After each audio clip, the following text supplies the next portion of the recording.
Yo soy médica neuróloga del Hospital Pena de la ciudad de Buenos Aires y hoy vamos a hablar sobre demencias. El tema es muy importante porque es un problema de salud pública. En todo el mundo actualmente viven 47 millones de personas con demencia y se estima que con el paso de los años este número va a crecer. ¿Cómo definimos demencia?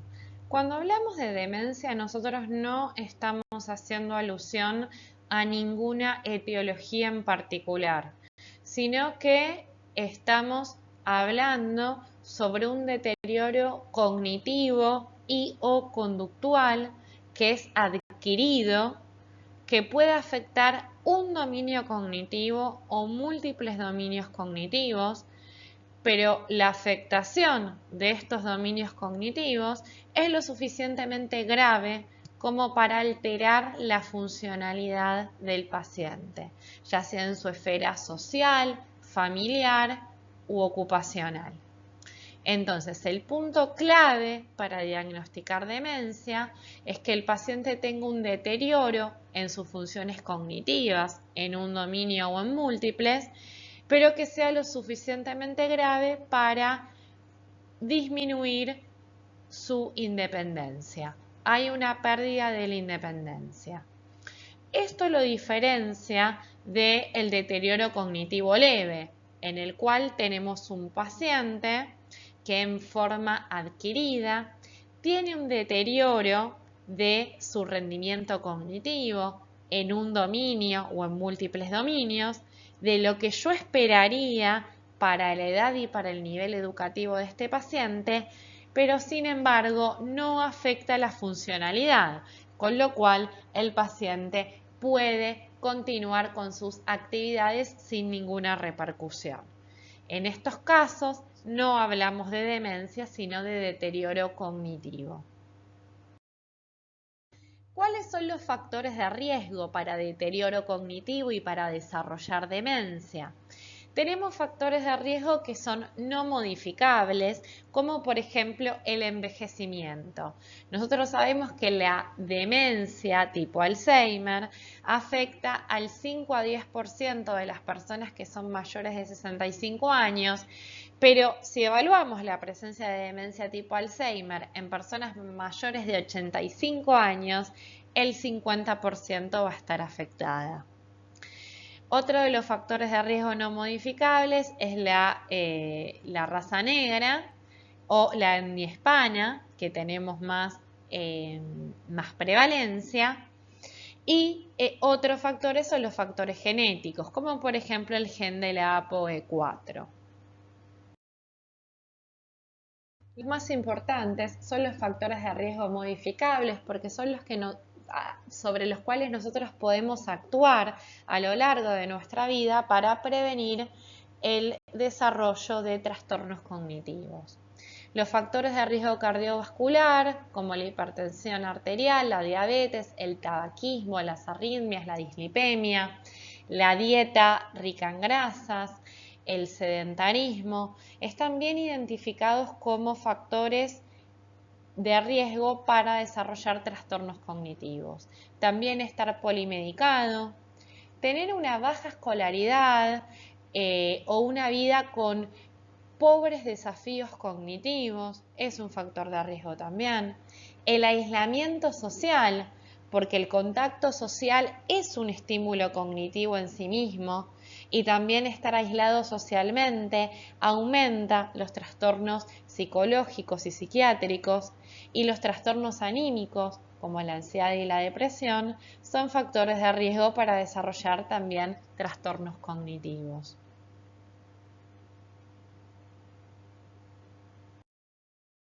En el deterioro cognitivo leve, nosotros nos vamos a encontrar con un paciente que asiste a la consulta con queja cognitiva. ¿Qué es una queja cognitiva? El paciente nos refiere que él nota fallas en sus funciones cognitivas, que pueden ser referidas por el mismo paciente o por un familiar. Estas fallas cognitivas son adquiridas, es decir, el paciente lo nota recientemente en los últimos meses. Yo voy a evaluar a este paciente y a todo paciente que tenga una queja cognitiva le voy a realizar una evaluación neurocognitiva para evaluar el rendimiento en los diferentes dominios cognitivos. Y vamos a encontrar que el paciente tiene un menor rendimiento cognitivo, puede ser en un único dominio o en varios dominios cognitivos, de acuerdo a lo que yo esperaría para la edad y para el nivel educativo de este paciente. Pero al preguntar sobre la funcionalidad de este paciente, vamos a ver que estas fallas cognitivas no tienen ninguna repercusión en las funciones principales de la vida diaria de este paciente. Con lo cual, evaluando esto, que el paciente tiene y conserva su independencia, hay ausencia de demencia y estamos hablando de un deterioro cognitivo. De acuerdo a el resultado de la evaluación cognitiva, si hay afectado un único dominio cognitivo o múltiples, vamos a hablar de un deterioro cognitivo unidominio o un múltiple dominio. Y lo mismo de si afecta la memoria, es amnésico, y si no afecta la memoria, es no amnésico. ¿Por qué es importante detectar a los pacientes con deterioro cognitivo? Porque los pacientes con deterioro cognitivo tienen un riesgo elevado de progresar a la demencia. ¿Sí? Como regla, todas las personas que tienen enfermedad de Alzheimer comenzaron con un deterioro cognitivo, pero no todas las personas que tienen un deterioro cognitivo van a evolucionar a Alzheimer. Es un estadio de riesgo para progresar a demencia. Entonces, ¿cuáles son las quejas que me puede presentar un paciente en el consultorio? Que tenga cambios en la memoria, que está perdiendo cosas, que tiene que empezar a usar notas o agendas que antes no utilizaba, que repite preguntas, esto lo puede decir un familiar, me pregunta todo el tiempo lo mismo, está reiterativo, olvida fechas de turnos, que cambió en el lenguaje, que cada vez utiliza palabras más básicas, que era una persona con un léxico muy completo, pero que no encuentra las palabras, entonces comienza a utilizar sinónimos, un lenguaje más básico, que cambia la orientación o la función visoespacial, que tal vez maneja y se desorienta, que tiene un tiempo de reacción más lento, por ejemplo, al frenar o al calcular una distancia. Y que cambió su atención, por ejemplo, que no puede mantener la atención como siempre, que ante un mínimo estímulo se distrae y le cuesta volver a lo que estaba haciendo. Una alteración en funciones ejecutivas, por ejemplo, que el paciente tenga que hacer una tarea secuencial, por ejemplo, una receta de cocina, y que en cada uno de estos pasos se pierda, lo olvide uno, le cueste volver a lo que estaba haciendo. Que no toda queja cognitiva, que no todo olvido que refiere al paciente es un olvido maligno, ¿sí? ¿A qué le llamamos olvido maligno? Aquel olvido que me llama la atención, que me enciende una alarma y que hace que yo tenga que profundizar los estudios, ¿sí? Porque es un olvido que me enciende banderas rojas para un trastorno cognitivo. Tengamos en cuenta que a todas las edades de la vida hay olvidos. Y también es lógico que en la medida que avanzamos en edad, nuestro rendimiento cognitivo va a ir disminuyendo normalmente en la medida que envejecemos. Y ahí estamos hablando de un envejecimiento normal. Por eso hay que tener en cuenta que cuando evaluamos a un paciente, lo evaluamos de acuerdo a su edad y a su nivel educativo, ¿sí? Entonces, hay olvidos benignos que tienen que ver con el paso del tiempo y el envejecimiento normal. Por ejemplo, olvidos benignos son que el paciente tal vez no recuerde datos, para esto tenemos que tener en cuenta la edad, ¿sí? Pero que no recuerde datos de, por ejemplo, nombres, lugares, pero son nombres que no son habituales para el paciente, tal vez personas que vio una vez o lugares a los que no fue o a los que fue una única vez hace mucho tiempo, o que tal vez olvide algún evento, alguna conversación, pero que no olvide el recuerdo completo, sino que olvide un detalle, una palabra de la conversación, cierto aspecto, pero lo que es el hecho en sí, el recuerdo global en sí, eso sí esté conservado.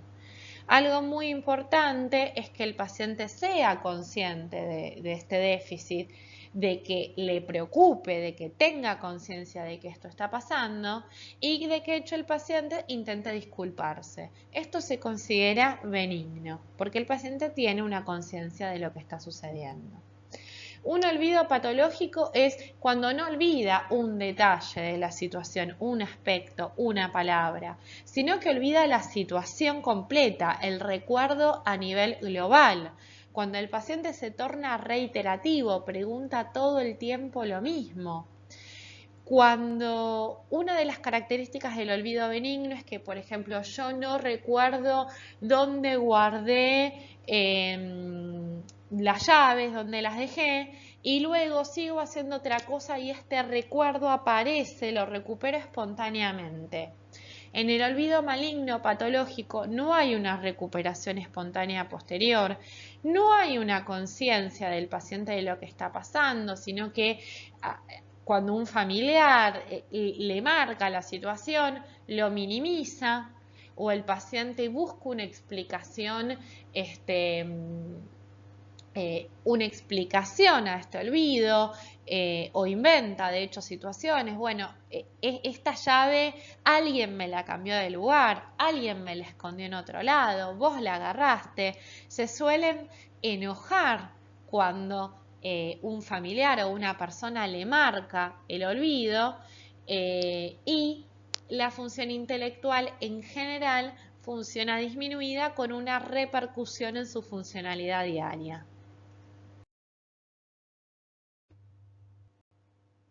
Es importante reconocer el deterioro cognitivo porque si bien el término es deterioro cognitivo, tenemos que tener en cuenta que la afectación es tanto cognitiva como conductual.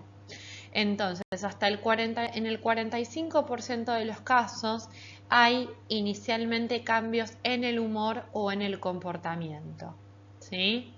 Y para recordar, cuando hablamos de deterioro cognitivo, hablamos de un paciente que él o su familia tienen una queja cognitiva subjetiva y que cuando yo le solicito una evaluación neurocognitiva va a tener un rendimiento más bajo de lo normal en las pruebas objetivas de lo que yo esperaría para su edad y su nivel educativo.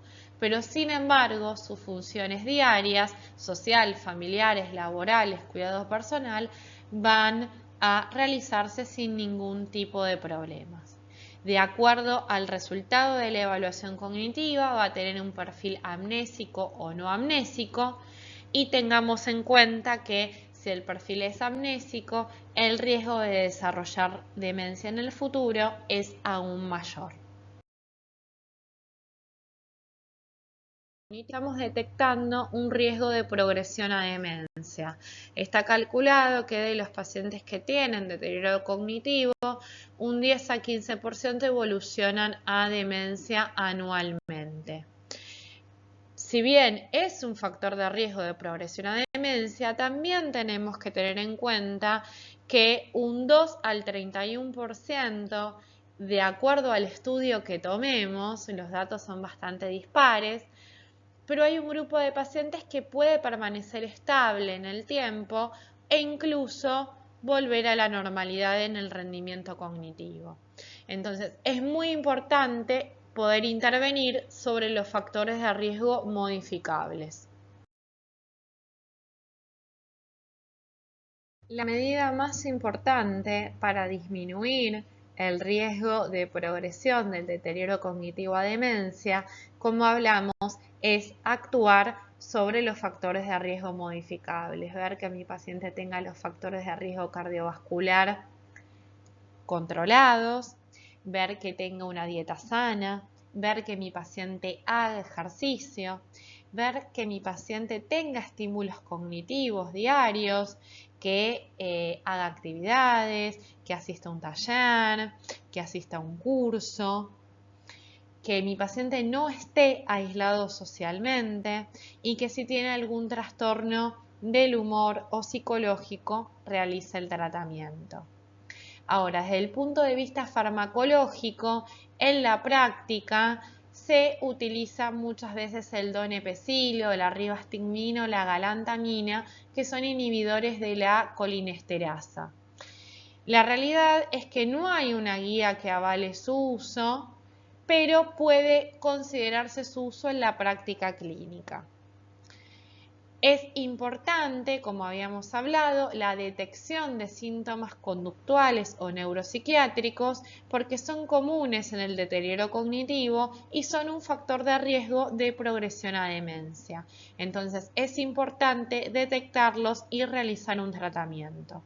También se han utilizado otras drogas y se han evaluado como el ginkgo biloba y los ácidos grasos omega 3. El ginkgo biloba ha demostrado una eficacia en mejorar la función cognitiva y los síntomas neuropsiquiátricos, tanto en pacientes con enfermedad de Alzheimer como demencia vascular y la demencia mixta. Y los ácidos grasos también han evidenciado efectos positivos en el rendimiento cognitivo. ¿Cuál es la utilidad de los biomarcadores en el deterioro cognitivo? Nosotros dijimos que el deterioro cognitivo es un factor de riesgo para desarrollar demencia, pero que no todos los pacientes que tienen deterioro cognitivo van a progresar a demencia, sino que hay muchos que van a permanecer estables o incluso muchos que van a normalizar su rendimiento cognitivo. Esto en el consultorio y en la práctica es muy difícil de evaluar qué paciente va a tomar cada uno de estos caminos. Y siempre está la pregunta del paciente y del familiar, ¿qué es lo que va a pasar en un futuro? Si nosotros tendríamos disponibles biomarcadores, como son poder medir el beta-amiloide, la proteína fosfotau y la proteína tau total en líquido cefalorraquídeo, podríamos tal vez responder esta pregunta, porque si un paciente con deterioro cognitivo ya tiene un perfil de biomarcadores característico de enfermedad de Alzheimer, ya el proceso de la enfermedad de Alzheimer podríamos decir que subyacentemente y en forma subclínica ya está en marcha. Entonces, al estar presentes, ya podríamos darle un pronóstico más certero al paciente y al familiar. Lo mismo si encontramos una atrofia del lóbulo temporal a nivel medial en la resonancia de encéfalo o si vemos una alteración en el metabolismo en el PET, ¿sí? O un aumento de la carga del beta-amiloide en el PET amiloide.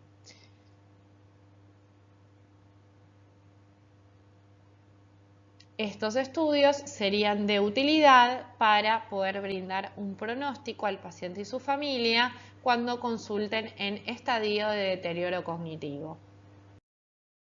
Podemos clasificar de diferentes formas.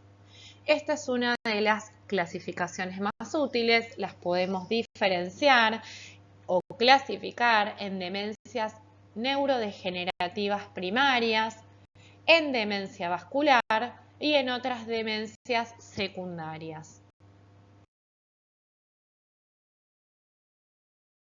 La demencia más frecuente es la demencia mixta, ¿sí? Que es la demencia que tiene un hallazgo histopatológico compatible con enfermedad de Alzheimer y con demencia vascular. De hecho, se ha estudiado que hasta en un 46% de las personas diagnosticadas clínicamente con enfermedad de Alzheimer, cuando hacen la autopsia y el estudio anatomopatológico, el 46% de estos pacientes combinan neurodegeneración típica de enfermedad de Alzheimer y también enfermedad cerebrovascular, ¿sí? Con lo cual, anatomopatológicamente, la demencia más frecuente es la demencia mixta, pero la que se diagnostica clínicamente más frecuente es la enfermedad de Alzheimer, ¿sí? Otras patologías neurodegenerativas como la enfermedad por cuerpos de Lewy y la degeneración lobar frontotemporal son menos frecuentes.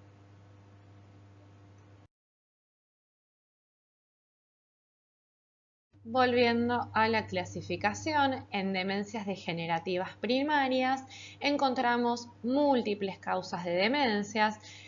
En la que nosotros vamos a hacer foco es en la enfermedad de Alzheimer, la demencia frontotemporal y la enfermedad por cuerpos de Lewy. En cuanto a la demencia vascular, tenemos la demencia multiinfarto por infartos múltiples y la enfermedad de Binswanger o encefalopatía subcortical arteriosclerótica. Es muy importante tener en cuenta esta clasificación de demencias secundarias, ¿sí? Porque aquí estamos frente a demencias que son secundarias a otro origen, a otra patología, y muchas veces esta alteración cognitiva puede ser reversible, puede ser tratable. Acá yo les dejo la lista con las causas que tendríamos que pensar, pero de estas se destacan, por ejemplo, las hidrocefalias, la más frecuente, la hidrocefalia normotensiva o también llamada enfermedad de Hawking-Adams, en la cual vamos a encontrar la tríada típica de deterioro cognitivo, de incontinencia urinaria y de trastorno para la marcha, ¿sí? Es importante, por eso ahora vamos a ver más adelante cómo evaluamos a un paciente con queja cognitiva para ver cómo tenemos que descartar todas estas etiologías. Pero bueno, es importante tener en cuenta las demencias secundarias. Se destaca entonces la hidrocefalia normotensiva, se destacan las neoplasias, se destacan las alteraciones endocrinológicas o metabólicas como un hipotiroidismo, como una hipovitaminosis de B12, como una hipovitaminosis de ácido fólico, como una alteración de la función renal, como una alteración de la función hepática, como una demencia alcohólica, como una enfermedad asociada a infecciones, como por ejemplo al HIV, a la sífilis, a una leucoencefalopatía multifocal progresiva. Otra forma de clasificar las demencias, que hasta ahora las clasificamos en neurodegenerativas primarias, vasculares y secundarias, también la podemos clasificar de acuerdo a si el tipo de demencia es más cortical, subcortical o mixta. Cortical son aquellas que afectan más neuropatológicamente la corteza cerebral, como la enfermedad de Alzheimer, la enfermedad por cuerpos de Lewy, la frontotemporal, donde vamos a ver inicialmente más alteraciones de la memoria, más afasia, más apraxia, más agnosia.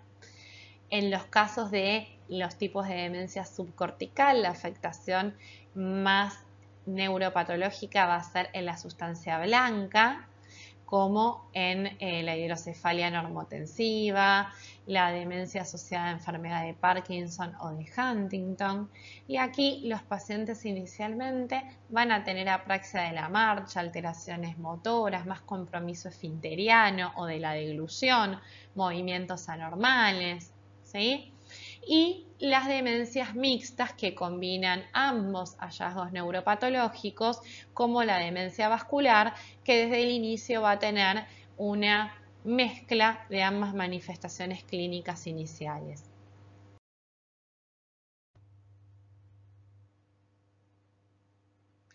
Bueno, ahora vamos a hablar sobre la enfermedad de Alzheimer, que según la OMS hay 50 millones de personas en el mundo que padecen demencia, 10 millones de casos nuevos al año, de los cuales el 60-70% corresponden a la enfermedad de Alzheimer, porque como dijimos, clínicamente es la demencia más frecuente.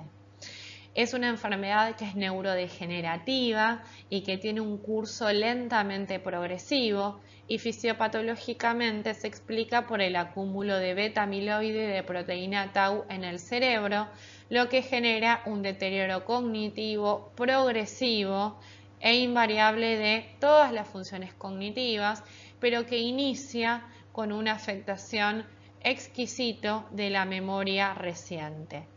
En la evolución se van comprometiendo las diferentes habilidades cognitivas, resultando en una reducción gradual de la independencia funcional del paciente.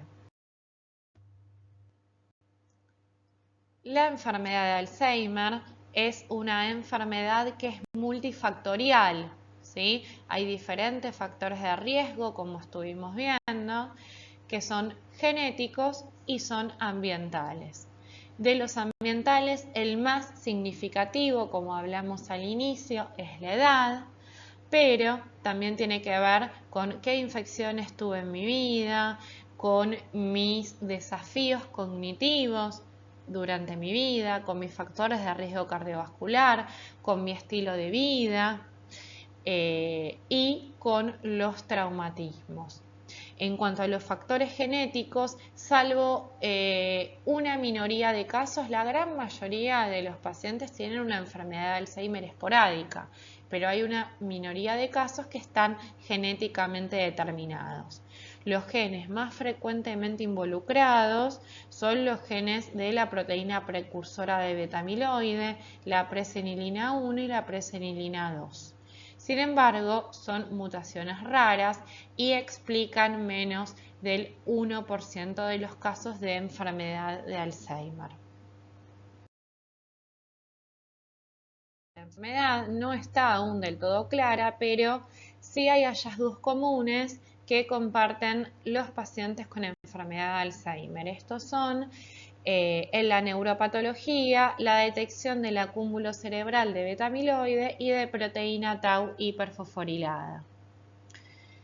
El beta-amiloide se acumula en el cerebro en los pacientes con enfermedad de Alzheimer en forma de placas seniles, lo cual es un hallazgo histopatológico característico y fundamental de la enfermedad. Se trata de depósitos extracelulares que en ocasiones pueden aparecer en el seno de agrupaciones de neuronas distróficas. En ese caso se denominan placas neuríticas y además pueden tener inmunoreactividad a fosfo-tau. La proteína tau está asociada a los microtúbulos en las neuronas y su función es ayudar al ensamblaje y a la estabilización. En la enfermedad de Alzheimer hay una hiperfosforilación de la proteína tau, lo cual hace que se agregue en filamentos insolubles, lo cual forman ovillos neurofibrilares intracitoplasmáticos. Entonces, los hallazgos neuropatológicos típicos de la enfermedad a nivel macroscópico es la atrofia cerebral, que afecta en forma precoz y en forma dominante los hipocampos y las amígdalas. Eso típicamente, y luego se sigue de los lóbulos parietales, frontales y ya en estadios avanzados al cerebro globalmente. El hallazgo histopatológico microscópico típico son la presencia, como dijimos, de placas seniles, de placas neuríticas y de ovillos neurofibrilares. La presentación clínica de la enfermedad suele presentarse a partir de los 60 años, cuando los síntomas comienzan antes de los 60 años, estamos hablando de un inicio de enfermedad de Alzheimer en un paciente joven, ¿sí? Luego de los 60 años, si bien por supuesto una persona de 60 años es joven en la actualidad, no se considera luego de los 60 años un inicio joven para enfermedad de Alzheimer porque está dentro del rango de edad característico. Inicialmente lo que se afecta es la memoria episódica reciente. El paciente va a tener dificultad para recordar momentos y espacios concretos en horas, días previos, y esta memoria depende fundamentalmente del hipocampo. Es una memoria anterógrada, es decir, que lo que se afecta es la capacidad para recordar información nueva, y los olvidos suelen ser cotidianos, ¿sí? Hay otros tipos de memoria que dependen de otras redes, como la memoria semántica o la memoria de trabajo, que se van a ir afectando también a medida que evoluciona la enfermedad. Lo que es la memoria de hechos remotos suele preservarse más tiempo, pero hay que tener en cuenta que conforme avanza la enfermedad se van afectando todos los tipos de memoria. Los síntomas neuropsiquiátricos son variados y aparecen invariablemente a lo largo de la enfermedad en forma fluctuante. Al inicio lo más frecuente es que haya apatía, que haya desinterés, que el paciente esté indiferente o incluso que muestre síntomas depresivos. Y esto va a ir aumentando conforme avance la enfermedad. Más en etapas ya más avanzadas se agrega irritabilidad, especialmente cuando los familiares le señalan o le marcan las fallas y cuando el paciente se enfrenta a una situación que lo desafía en sus funciones cognitivas. En etapas más avanzadas de la enfermedad hay una afectación ya también de las funciones motoras, de la deglución, lo que condiciona que el paciente tenga caídas frecuentes con trastornos de la marcha, lo confine a la cama y esto genere otras complicaciones como úlceras, trombosis, malnutrición e infecciones que suelen ser las causas del fallecimiento. En esta placa podemos ver todos los dominios cognitivos. Tengamos en cuenta que, como dijimos, la primera manifestación y el cuadro clínico típico inicia con una afectación de memoria. El paciente olvida conversaciones, hechos que han ocurrido el mismo día en horas o días, olvida qué cosas comprar, olvida secuencias de la tarea que tenía que realizar, pierde objetos, no sabe dónde los guarda, se vuelve reiterativo y comienza a hablar con frecuencia de las mismas cosas y sobre todo de las cosas que se siente más seguro y que recuerda, que son los eventos remotos. Luego se agrega desorientación. Pero conforme avanza la enfermedad, va agregando diferentes dominios cognitivos como la atención, el paciente se distrae fácilmente, no puede realizar tareas complejas porque ante un mínimo estímulo distractor pierde el eje de lo que estaba haciendo, no puede, en cuanto a las funciones ejecutivas, pierde la orientación o no puede realizar tareas que tenga que seguir pasos secuencialmente. En cuanto a la orientación visoespacial, se desorienta inicialmente en la calle, luego esto comienza a pasar en su propio domicilio. En cuanto al lenguaje, el lenguaje comienza a tornarse más pobre, hay una dificultad para encontrar palabras. Inicialmente el paciente puede explicar el concepto que quiere expresar a través de una palabra, pero luego empieza a utilizar términos como eso y a buscar sinónimos, y luego ya el lenguaje se torna más pobre, más lento y con pausas frecuentes. Ya más adelante olvida los nombres de las personas más cercanas de su entorno, y algo que también sucede conforme avanza la enfermedad, que hay una alteración en el comportamiento social. Pierde la empatía, no reconoce emociones o expresiones de otras personas, puede inicialmente, lo más frecuente es que esté apático, y en la evolución puede haber cierta desinhibición y comportamiento inadecuado a nivel social, tanto en la relación con otros como en el cuidado personal.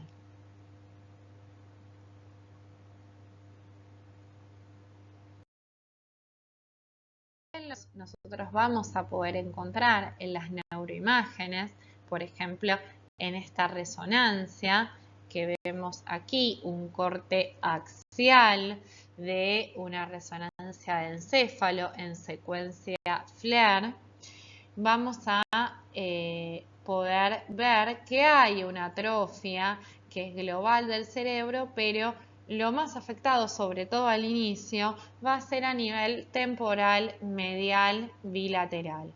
Luego, en la medida que avanza la enfermedad, la atrofia suele ser global.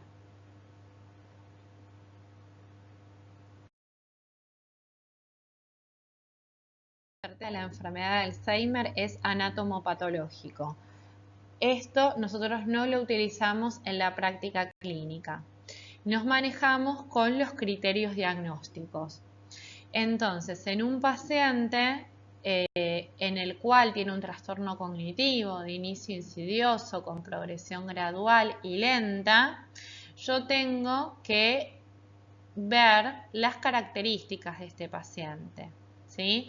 Si yo tengo evidencias claras de que este paciente tiene un declive en la memoria principalmente, pero de acuerdo al estadio de la enfermedad también va a tener afectación de otro dominio cognitivo. Si veo que este declive en la memoria y tal vez en otros dominios cognitivos, depende de la etapa, es progresivo, es gradual y es constante, sin mesetas prolongadas. Y si yo en este paciente descarté otras etiologías, como tengo que hacer siempre, puedo decir que este paciente tiene una enfermedad de Alzheimer posible o probable, ¿sí? Voy a poder decir que es probable si yo tengo una prueba genética con algún gen típico afectado en enfermedad de Alzheimer, o si tengo algún biomarcador positivo. Recordemos que los biomarcadores son el beta-amiloide o la proteína fosfotau en líquido cefalorraquídeo, o las neuroimágenes funcionales como el PET con marcador de beta-amiloide o el PET con fluorodesoxiglucosa. Entonces, si yo tengo el cuadro compatible que mencioné antes con el test genético o algún biomarcador, puedo decir que es una enfermedad de Alzheimer probable. Y si no tengo ninguno de estos hallazgos, porque o fueron negativos o los que nos pasa habitualmente es que no tenemos la posibilidad de hacerlos porque no están disponibles, hablamos de una enfermedad de Alzheimer posible.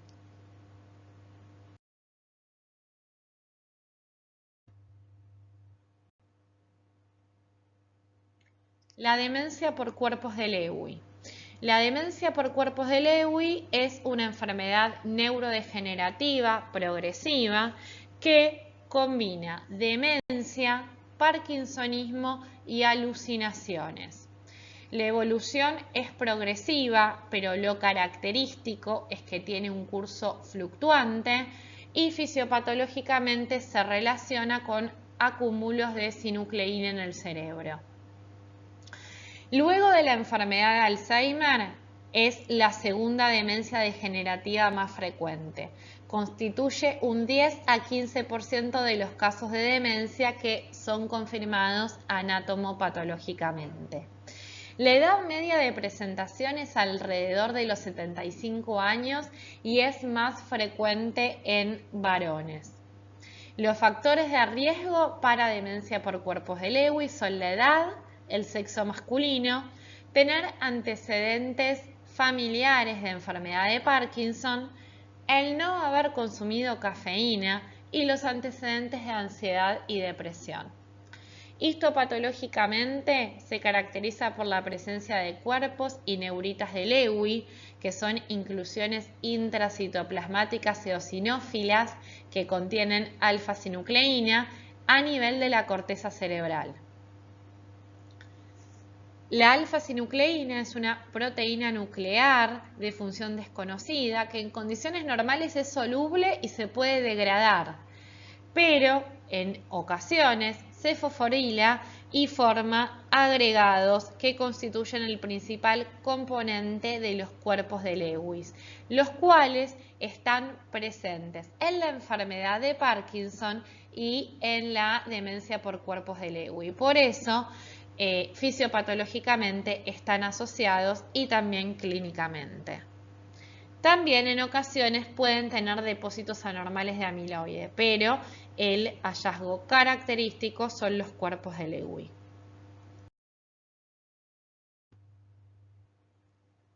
La mayoría de los casos son esporádicos. Existen los casos familiares que están asociados a duplicaciones o triplicaciones del gen de la sinucleína.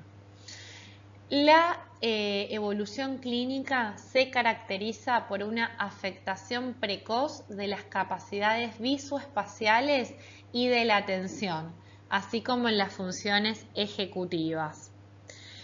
Las alucinaciones visuales son precoces en etapas tempranas de la enfermedad y son recurrentes y son mucho más habituales que en la enfermedad de Alzheimer. Suelen ser alucinaciones visuales elaboradas con muchos detalles y colores que pueden incluir figuras humanas y animales. Es característico que el estado cognitivo sea fluctuante. Pueda por momentos el paciente estar muy confuso, somnoliento, inatento, como completamente desconectado e incluso decir incoherencias. Pero estos periodos alternan con periodos de lucidez donde el paciente está prácticamente normal y estas fluctuaciones de periodos confusos y periodos lúcidos pueden alternarse incluso en minutos, horas o días. En un 25 a 50% de los pacientes, ya en el momento del diagnóstico, el parkinsonismo está presente. El parkinsonismo, recordemos que está formado por 3 signos y síntomas cardinales, como lo son la bradicinesia, la rigidez y el temblor, ¿sí? En este caso, el parkinsonismo es en general un parkinsonismo aquinetorrígido bilateral con predominio de los síntomas a nivel axial, lo que genera inestabilidad postural y alteración en la marcha. Es también característico que el paciente tenga trastornos del sueño del tipo REM, que se caracteriza por falta de atonía en la fase del sueño REM, ¿sí? Es una parasomnia en donde en general el paciente lo que nos manifiesta es que tiene sueños muy vívidos, a menudo amenazantes, y que el paciente mientras tiene estos sueños realiza movimientos motores como por ejemplo vocaliza, mueve las piernas, se agita, se mueve, se cae de la cama. Por ejemplo, el paciente sueña que tiene una discusión o una pelea y mientras duerme hace los movimientos de lucha, de pelea, de defensa o grita. Por eso muchas veces estos síntomas nos lo manifiesta la pareja del paciente. Otra de las características es que estos pacientes tengan una hipersensibilidad a los antipsicóticos, ¿sí? Nosotros sabemos que los antipsicóticos utilizados a altas dosis o en forma crónica nos generan parkinsonismo.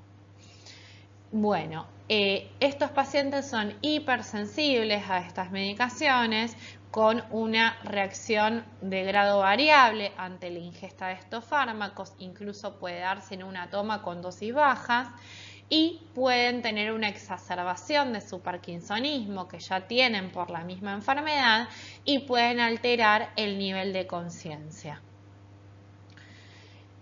Otros datos que el paciente puede brindarnos es que tenga inestabilidad, caídas, síncopes, disautonomía, que tenga hipersomnia durante el día y otro tipo de alucinaciones, además de las visuales, con delirios más complejos, apatía, ansiedad y depresión.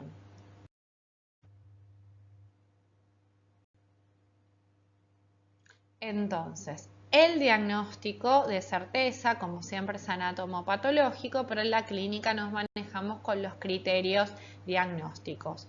Los criterios diagnósticos incluyen datos clínicos cardinales, que son las fluctuaciones en el nivel de alerta y atención, las alucinaciones visuales, los trastornos del sueño REM y el parkinsonismo.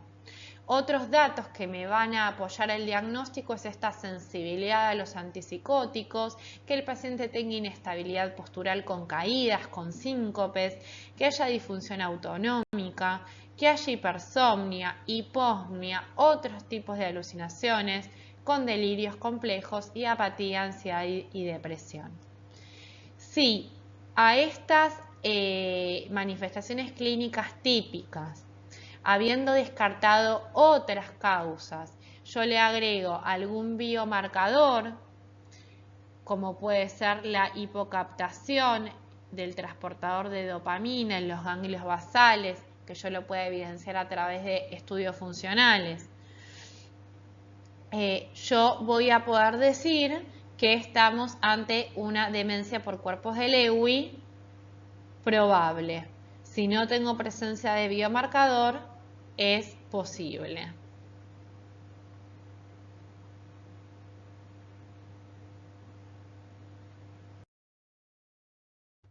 Bueno, en cuanto al pronóstico, la evolución es progresiva con estas fluctuaciones que hablamos, características, y el tiempo medio de supervivencia es de unos 7 años. Si bien fisiopatológicamente tiene una fisiopatología similar a la enfermedad de Parkinson, la respuesta a la levodopa es menos eficaz para tratar el parkinsonismo. Se recomienda el uso de ribastigmina o de donepezilo para el tratamiento de los síntomas cognitivos, pero la respuesta es modesta. Hay que tener en cuenta los síntomas neuropsiquiátricos, inicialmente tratarlo con intervenciones conductuales o con los inhibidores de la acetilcolinesterasa, pero si no mejoran, hay que tener en cuenta el uso de antipsicóticos atípicos, ¿sí? Como la quetiapina, porque estos síntomas neuropsiquiátricos pueden deteriorar la calidad de vida del paciente y de su familia. La alteración del sueño REM puede tratarse con clonazepam o melatonina.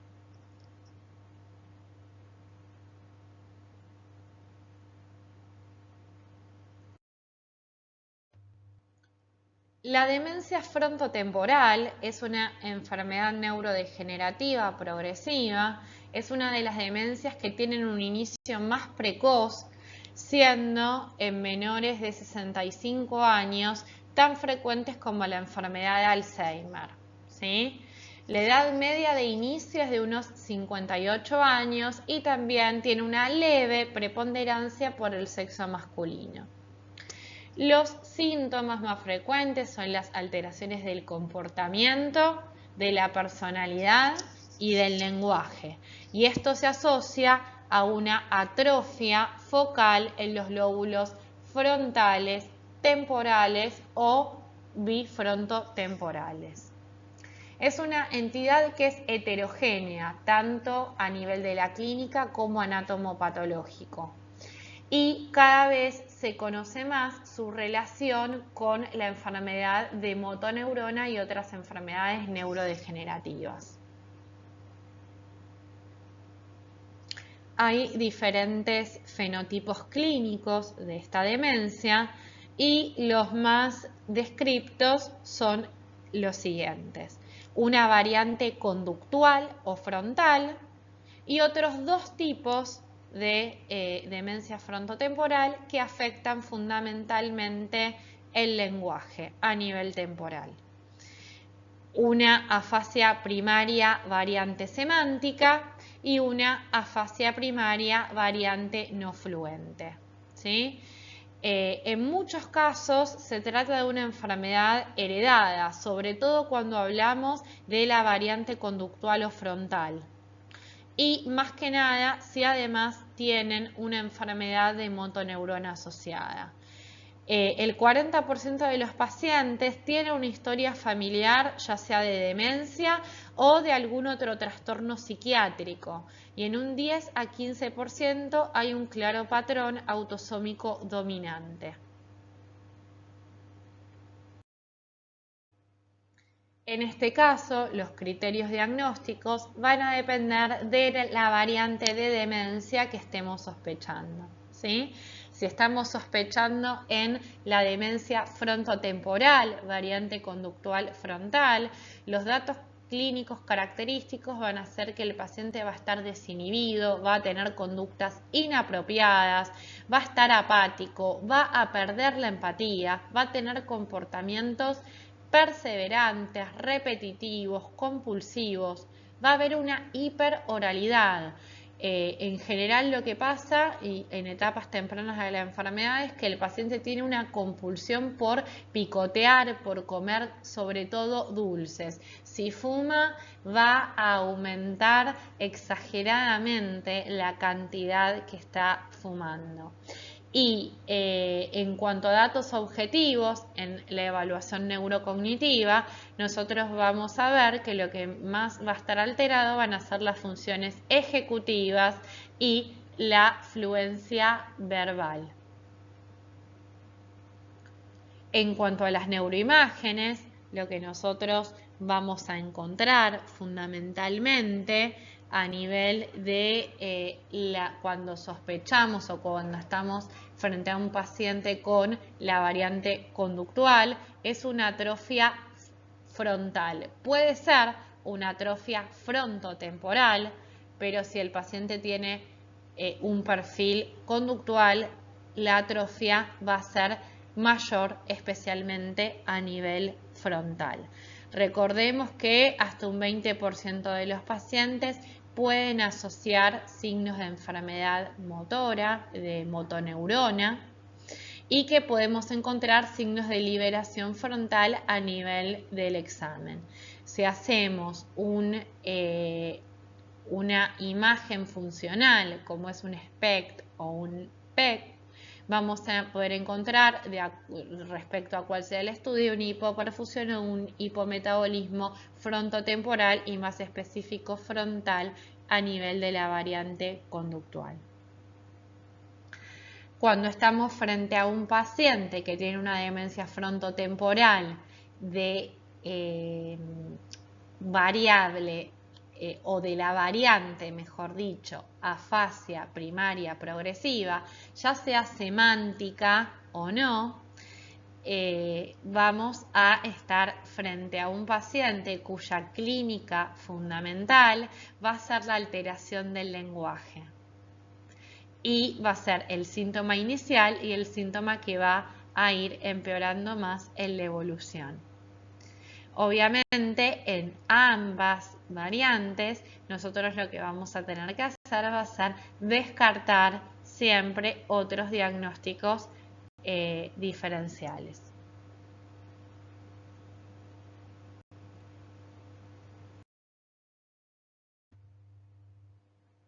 Esto es simplemente para mostrarles los hallazgos en neuroimagen de pacientes con una atrofia frontotemporal marcada.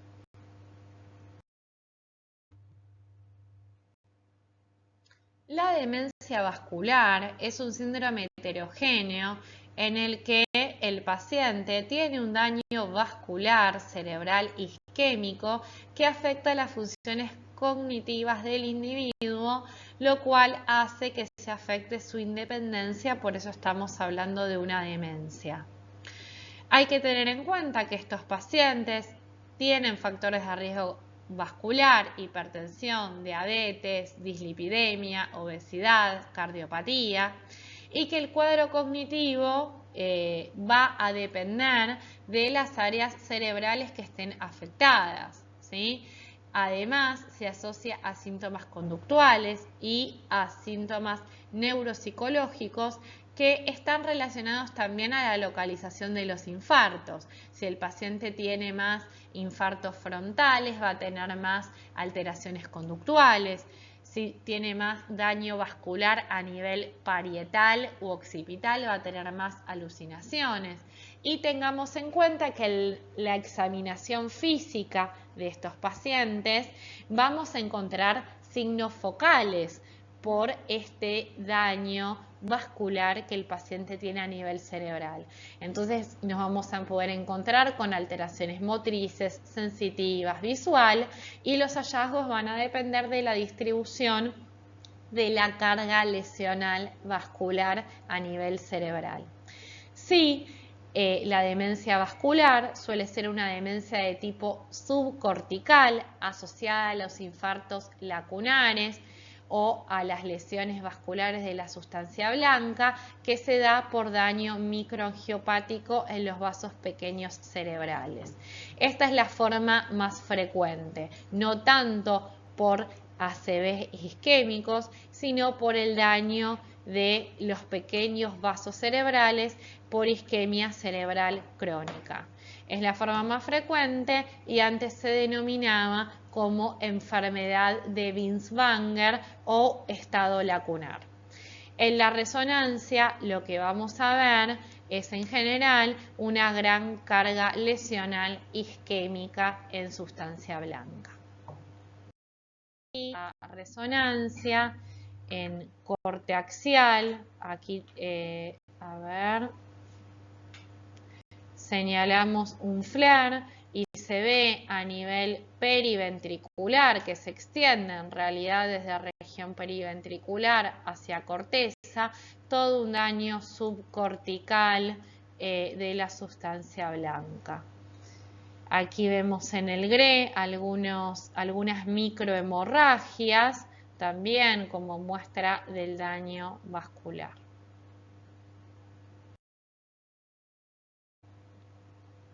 Bueno, en esta diapositiva les dejo a modo de resumen las características principales de las demencias que estuvimos hablando. Para resumir, entonces, en la enfermedad de Alzheimer vamos a encontrar un cuadro clínico con un inicio lento y progresivo en el que fundamentalmente voy a tener afectada la memoria a corto plazo y en la medida que evoluciona la enfermedad se van a ir afectando el resto de los dominios cognitivos. Esto lo diferencia de la enfermedad o de la demencia por cuerpos de Lewy, donde los pacientes van a iniciar con alucinaciones visuales, problemas visoespaciales y parkinsonismos de carácter fluctuante, ¿sí? La demencia frontotemporal va a tener el paciente cambios marcados a nivel del comportamiento, de la inhibición, va a tener compulsiones, va a tener trastornos psiquiátricos básicamente, y esto puede estar asociado a alteraciones del lenguaje o ser puramente una variante exclusiva del lenguaje, que en ese caso le llamamos afasia primaria progresiva. Cuando la demencia se asocia a enfermedad cerebrovascular, vamos a estar hablando de un paciente con múltiples factores de riesgo vascular y muchas veces la alteración cognitiva va a estar asociada en relación temporal a un evento cerebrovascular que el paciente sufrió, muchas otras veces no, porque se asocia a la lesión de pequeño vaso que estuvimos hablando. Pero en este caso, la demencia va a tener un perfil más subcortical y al examen físico-neurológico vamos a poder encontrar signos de foco neurológico.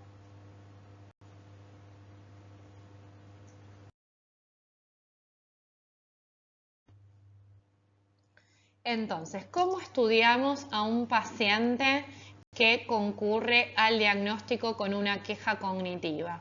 Algo fundamental es que el paciente venga con un acompañante, porque muchas veces tiene anosognosia de lo que está pasando. Esto quiere decir que el paciente no tiene conciencia de enfermedad o tiene conciencia parcial, por ejemplo, solo sobre los aspectos cognitivos, pero no sobre los aspectos conductuales. Luego de la anamnesis tenemos que hacer un examen físico general, pero sobre todo, en nuestro caso, un examen físico neurológico completo. Y luego de esto vamos a solicitar estudios complementarios.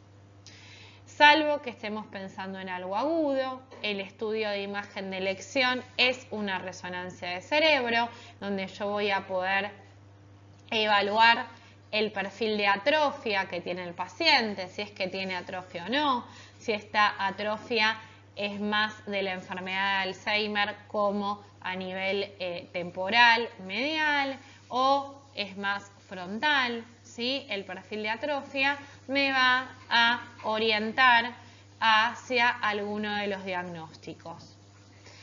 También la resonancia, la neuroimagen, me va a ayudar a descartar otros diagnósticos diferenciales, como por ejemplo que el paciente no tenga un tumor, como que el paciente no tenga un Hakim-Adams, o también llamada una hidrocefalia normotensiva, ¿sí?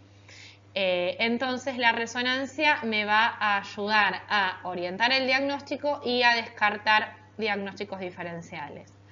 Tengo que solicitarle un laboratorio completo con hemograma, función renal, hepatograma y orientarlo a los diagnósticos diferenciales, que no tenga un déficit de B12, de ácido fólico, una alteración tiroidea, HIV, que no tenga sífilis, ¿sí? Y ya hablando específicamente de los estudios de la demencia, tengo que evaluarlo cognitivamente. En el consultorio yo puedo hacer evaluaciones cognitivas cortas, dado el tiempo que yo tengo, ¿sí? Y ¿cuáles son los test que más frecuentemente utilizamos en el consultorio? Un mini mental, un test de MoCA o un test del reloj. Estos test, estas baterías cognitivas cortas o evaluaciones neurocognitivas cortas son de screening cognitivo, es decir, si la evaluación da alterada, a mí me sirve para decir que este paciente tiene un trastorno cognitivo. Pero si la evaluación o la batería cognitiva corta me da normal, no me descarta la alteración cognitiva porque como son baterías de screening, tienen una baja sensibilidad. Entonces, si yo hago la batería cognitiva corta en el consultorio y es normal, yo debería avanzar a solicitarle al paciente una evaluación neurocognitiva o neuropsicológica completa, en el cual esta evaluación en general la hace un neuropsicólogo especializado y de acuerdo a la edad, al nivel educativo del paciente y a las características del paciente, le va a administrar diferentes pruebas para evaluar cada dominio cognitivo por separado. Acá le pongo los ejemplos de los dominios cognitivos. Hablamos de orientación, memoria, atención, razonamiento, juicio, las funciones ejecutivas, los lenguajes y las praxias y las gnosis. Por supuesto, a este paciente con queja cognitiva es muy importante hacer una evaluación interdisciplinaria con psiquiatría.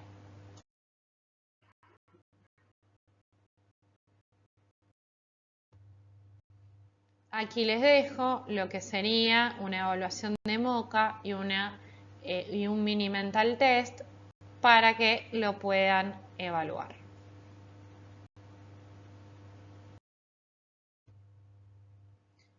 Nosotros previamente hablamos de los biomarcadores. Los biomarcadores no suelen estar disponibles en la práctica clínica, pero hay pacientes en los que tenemos que hacer el esfuerzo de conseguir estas pruebas. ¿En qué pacientes deberíamos hacerlo? En pacientes que tienen demencias de curso atípico. Esto es en un paciente que inicie con demencia y sea menor de 60 años, porque es un inicio de demencia en paciente joven, o que tenga una demencia rápidamente progresiva. Acuérdense que nosotros hasta ahora estamos hablando de demencias de inicio insidioso y lentamente progresivo, ¿sí? La demencia rápidamente progresiva en general uno toma, no hay un límite específico en la bibliografía, pero se toma un paciente que se dementiza en 6 meses. Entonces deberíamos utilizar estos marcadores que les dejo por aquí. La demencia rápidamente progresiva es otro capítulo en la neurología en la cual nosotros tenemos que investigar al paciente exhaustivamente porque el paciente llega a un estadio de demencia en 6 meses y en general afecta a personas jóvenes. Entonces el protocolo de diagnóstico es mucho más amplio, lo estudiamos más profundamente al paciente y cuando no encontramos causas reversibles o tratables, tenemos que tratar de utilizar estos biomarcadores para poder definir una enfermedad de Alzheimer probable o una demencia por cuerpos de Lewy o frontotemporal.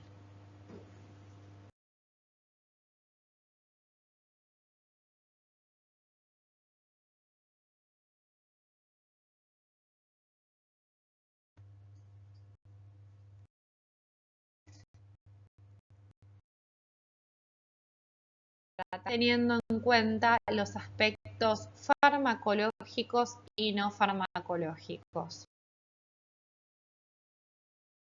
Es fundamental que pongamos atención al tratamiento no farmacológico con actividades cognitivamente estimulantes y estas actividades las vamos a tener que adaptar de acuerdo al estadio en el que esté el paciente y a la funcionalidad que este paciente conserve.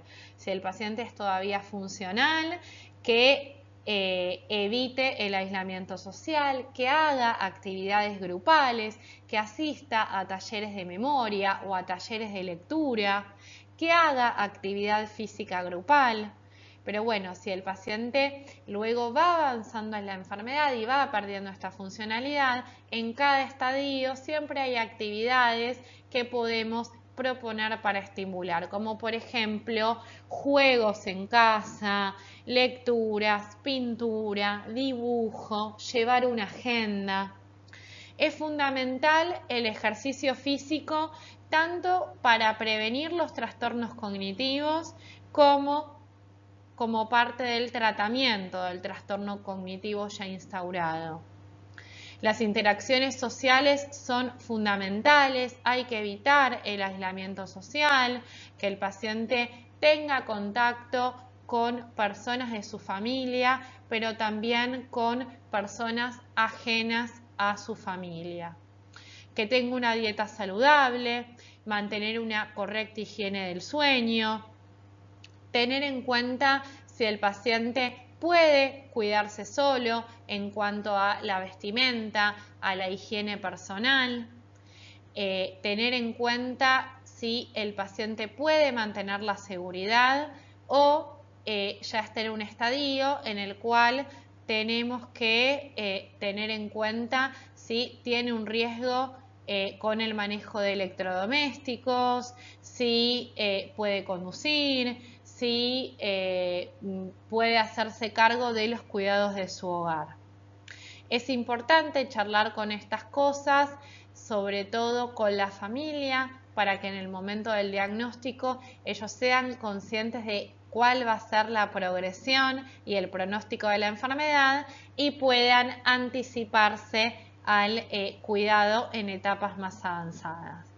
Y es fundamental en todas las etapas, como fuimos hablando, considerando la alta prevalencia de trastornos psicológicos y psiquiátricos simultáneos, que tengan una evaluación por psiquiatría y que se haga el tratamiento de aquellas comorbilidades psiquiátricas que vayan surgiendo. Los tratamientos farmacológicos para demencia se han aprobado y se han estudiado en realidad solamente en la enfermedad de Alzheimer. En la práctica clínica nosotros extrapolamos en general esta evidencia y lo utilizamos en el resto de las demencias, pero tengamos en cuenta que fueron aprobados y que su uso fue diseñado para la enfermedad de Alzheimer. Tenemos dos grupos de medicamentos, unos son antagonistas del receptor NMDA, del cual el medicamento que utilizamos es la memantina, y el otro grupo de medicamentos son inhibidores de la acetilcolinesterasa, en el cual encontramos el donepezilo, la ribastigmina y la galantamina. Dentro de los inhibidores de la acetilcolinesterasa, el que más utilizamos en la práctica clínica porque es el mejor tolerado es el donepezilo y lo podemos utilizar o está aprobado para todas las etapas de la enfermedad de Alzheimer, desde el inicio. La dosis se usa de 5 a 10 miligramos y los efectos adversos que hay que tener en cuenta es que el paciente puede tener náuseas, puede tener vómitos y puede tener pérdida del apetito.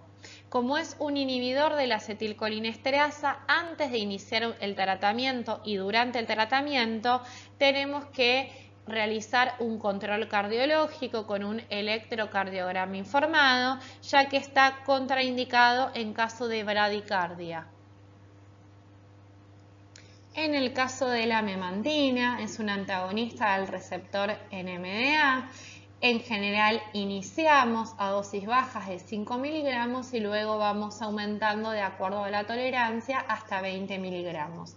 La aprobación y la indicación es en la forma de, en un estadio ya moderado a grave de la enfermedad, donde lo podemos utilizar como monoterapia o combinado con un inhibidor de la acetilcolinesterasa.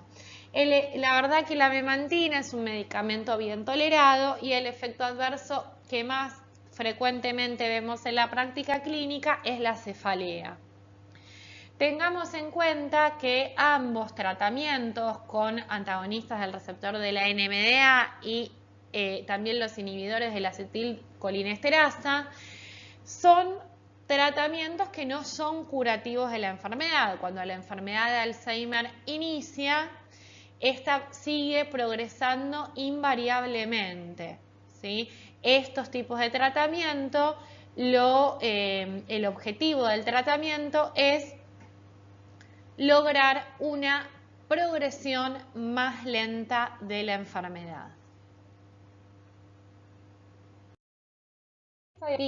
Es un extra en la clase simplemente para que ustedes estén al tanto. Como hablamos anteriormente, la fisiopatología de la enfermedad de Alzheimer, lo que pasa es que hay un acúmulo de beta amiloide. Entonces, si uno lo piensa desde esa perspectiva, el medicamento ideal para tratar esta enfermedad sería un medicamento que impida el acúmulo del beta-amiloide o que logre retirarlo o limpiarlo del cerebro. Bueno, hay numerosos ensayos que actualmente están activos en búsqueda de este tipo de medicamento ideal y les comento que recientemente se aprobó un medicamento que se llama aducanumab, que es un anticuerpo monoclonal que se dirige contra la proteína beta-amiloide que se acumula en el cerebro en la enfermedad de Alzheimer.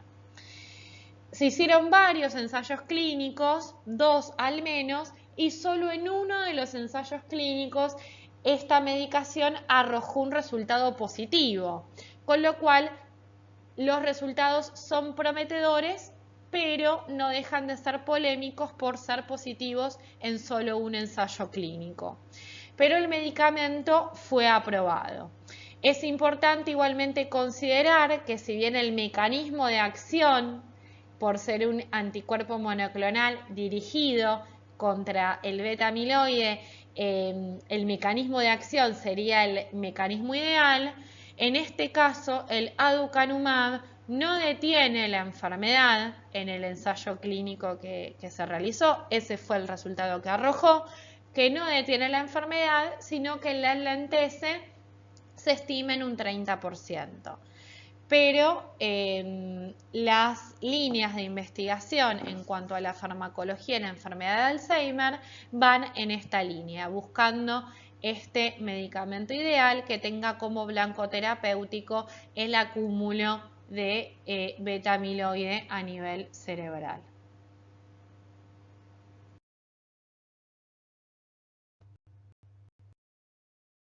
Muchas gracias por la atención.